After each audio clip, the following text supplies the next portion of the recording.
Welcome to Nationalize. Please subscribe and hit the bell icon for more breaking updates. On October 27, 2025, the U.S. Supreme Court delivered a seismic decision, striking down the Trump administration's sweeping tariffs and sending shockwaves through global markets. In a 6-3 ruling, the court declared the executive branch had overstepped its constitutional bounds, signaling a reset in international economic relations and a major rebalancing of presidential power. As the world watches, the U.S. faces urgent questions. How will billions in tariffs be refunded? Will allies lift their own retaliatory measures? One thing is clear: the global trade landscape has been irrevocably altered. The tariffs at the heart of the Supreme Court case were born from a protectionist wave in 2018, a time when global trade tensions were already simmering. The Trump administration, determined to reshape America's economic relationships, made a bold move that would reverberate through industries and international alliances alike. The world watched as the U.S. signaled a dramatic shift away from decades of free trade policies, sparking uncertainty and debate across the globe.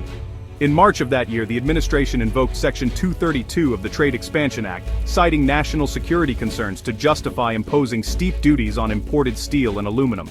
These tariffs didn't just target traditional rivals, they also hit close allies like Canada, Mexico, and the European Union, straining long-standing partnerships and prompting swift retaliation. The move was controversial, with supporters arguing it would revive American manufacturing, while critics warned of higher prices and diplomatic fallout. The administration soon escalated its trade offensive, expanding tariffs to cover a vast array of goods, especially those imported from China. Using the International Emergency Economic Powers Act, officials justified these sweeping measures by citing not only unfair trade practices, but also concerns over intellectual property theft and even immigration. The U.S. China trade war quickly became the centerpiece of global economic news, with both sides imposing billions in retaliatory tariffs, disrupting supply chains and fueling market volatility. While some U.S. industries, particularly steel and aluminum producers, enjoyed short-term gains and a sense of renewed optimism, the broader impact was far more complex. Most American manufacturers, farmers, and small businesses soon found themselves squeezed by soaring input costs, retaliatory tariffs, and shrinking export markets. Many struggled to adapt, with some forced to lay off workers or shutter operations altogether. The ripple effects were felt in rural communities and industrial towns across the country.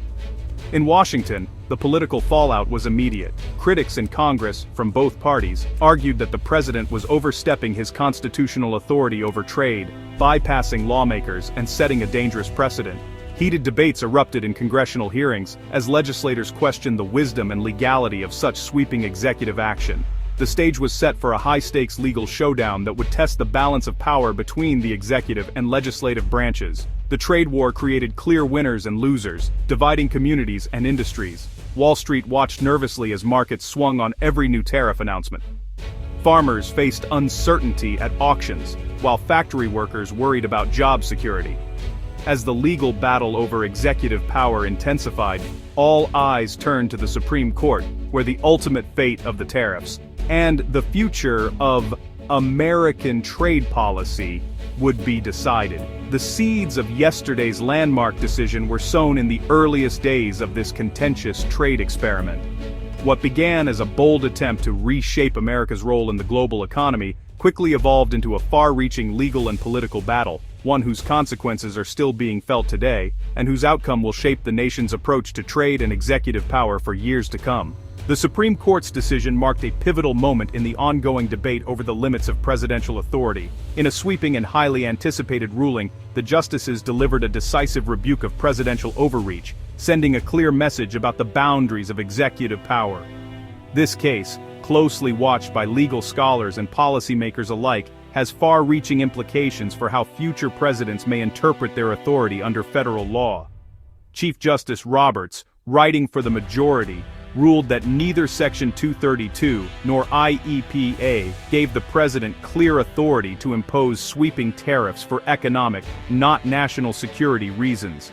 The opinion emphasized that the language of these statutes was never intended to grant the executive such broad discretion, especially when the actions taken could have profound effects on the nation's economy and international relations. The court invoked the major questions doctrine, insisting Congress must explicitly authorize such significant actions. This doctrine, increasingly central in recent Supreme Court decisions, requires that when an issue of vast economic or political significance is at stake, Shopperkommer Salvingstockebers Conger, Wijakin Rai Stendrudzei, Shoppergets must speak clearly if it wishes to assign such power to the executive branch. The ruling sets a formidable precedent, making it much harder for future presidents to use these statutes for broad economic measures. Legal experts predict that this decision will serve as a powerful check on executive action, ensuring that the president cannot act unilaterally in areas where Congress has not provided explicit authority. A bipartisan coalition in Congress supported the challenge, reflecting a rare moment of unity across party lines. Lawmakers from both sides argued that unchecked executive power threatens the constitutional balance and undermines the role of the legislative branch in shaping national policy. Meanwhile, dissenting justices warned the decision could constrain presidential flexibility in crises, arguing that the executive needs room to respond swiftly to unforeseen threats. They cautioned that the ruling might hamper the government's ability to act decisively in times of economic or national emergency. Despite these concerns, the majority's view prevailed, reasserting judicial and congressional oversight over executive power in trade. The decision underscores the importance of checks and balances, reminding all branches of government of their constitutional roles. The balance of power between branches has been fundamentally recalibrated, setting a new standard for how authority is distributed in the federal government. This historic decision will likely shape the contours of American governance for years to come. The ruling sent shockwaves through the heart of Washington, triggering a fiscal crisis that few had anticipated. Overnight, the city's financial and political leaders found themselves grappling with a challenge of historic proportions, as the implications of the decision rippled through every corner of government. The U.S. Treasury now faces the daunting and unprecedented task of refunding up to $87 billion in tariff revenue, money that had already been allocated for other government programs and priorities. This sudden reversal has left officials scrambling to identify funding sources and manage the fallout. Identifying and repaying thousands of companies, both large and small, will be a bureaucratic marathon. Federal agencies must sift through years of records, verify claims, and ensure that every eligible business receives the correct refund, all while under intense public and political scrutiny. The process is expected to strain the federal budget, forcing officials to make tough choices about spending and potentially delaying other critical projects. Fiscal planning has become more complicated than ever, with uncertainty clouding the outlook for months to come.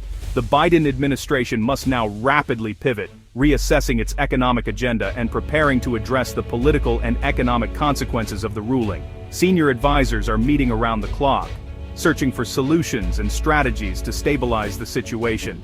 At the same time, the administration is forced to craft a new trade strategy, this time without the leverage of unilateral tariffs. Negotiators are working to rebuild relationships with key trading partners and to find new ways to protect American interests abroad. Meanwhile, Congress is calling for oversight hearings and the drafting of new trade legislation to clarify the roles of both the president and lawmakers in shaping U.S. trade policy. The debate is fierce, with lawmakers from both parties demanding answers and accountability. Supporters of the court's decision hail it as a major victory for the rule of law and constitutional checks and balances, arguing that it restores proper limits on executive power and protects businesses from unpredictable policy shifts. But opponents warn that the ruling could endanger American industries, making it harder to respond quickly to unfair trade practices and leaving domestic manufacturers vulnerable to foreign competition. The political battle over the future of U.S. trade policy is just beginning, with both parties gearing up for a prolonged fight that could reshape the nation's economic landscape for years to come. As uncertainty looms, Washington is bracing for a new era of economic statecraft, one defined by legal battles, shifting alliances, and the search for stability in a rapidly changing world. For American businesses, the Supreme Court's decision brought relief. Tariff costs will fall, restoring predictability and boosting investment. Small and medium-sized enterprises, hit hardest by the tariffs, may now recover, hire, and expand. Consumers can expect lower prices as import costs drop, easing inflation and increasing purchasing power. However, domestic steel and aluminum industries, once shielded by tariffs, now face renewed competition and uncertainty. Industry leaders are urging the government to find new, legally sound ways to protect American jobs. The ruling highlights the complex trade-offs in trade policy: relief for many, anxiety for some. The economic ripple effects are just beginning to unfold.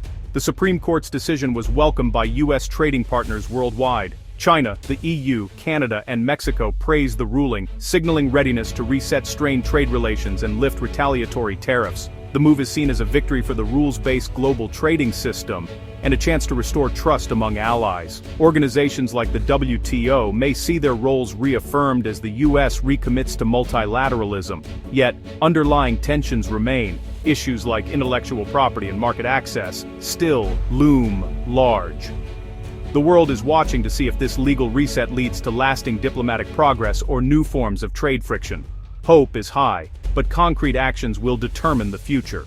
The Supreme Court's ruling redefines presidential power, setting a high bar for executive action in economic and foreign policy. The Major Questions Doctrine now requires clear congressional authorization for sweeping measures, shifting power back to Congress. This precedent could impact other policy areas: climate, healthcare, immigration, forcing more negotiation and compromise. The decision limits the use of national security as a catch-all justification for broad executive action. While dissenters warn of hampering flexibility, the majority prioritizes constitutional checks and balances. The presidency is now more constrained and more accountable. Economists largely welcome the ruling, predicting more stable trade policy and relief from tariff-driven uncertainty. Experts argue the decision will lower costs, reduce inflation, and stimulate growth, outweighing localized industry pain. Legal scholars hail the case as a landmark for constitutional law and judicial independence, especially in the face of political pressure. The court's use of the Major Questions Doctrine sets a powerful precedent, likely spurring new challenges to executive overreach. The ruling reinforces Congress's primary role in major policy changes. Both economic and legal communities see this as a turning point for U.S. governance. The decision will shape debates for years to come. The Supreme Court's decision ushers in a new era for American trade policy, one focused on diplomacy, multilateralism, and congressional oversight. The Treasury faces the logistical challenge of processing billions in refunds, while the Biden administration must craft a compliant, effective trade strategy. Congress is now tasked with reclaiming its constitutional authority and drafting new trade laws that balance flexibility with accountability. America's allies see an opportunity to repair relationships and tackle shared challenges. Domestically, the ruling sparks overdue debate about the balance of power in trade policy. The choices made now will shape prices, jobs, and America's global standing. As this new chapter unfolds, an informed and engaged public will be crucial in shaping the future.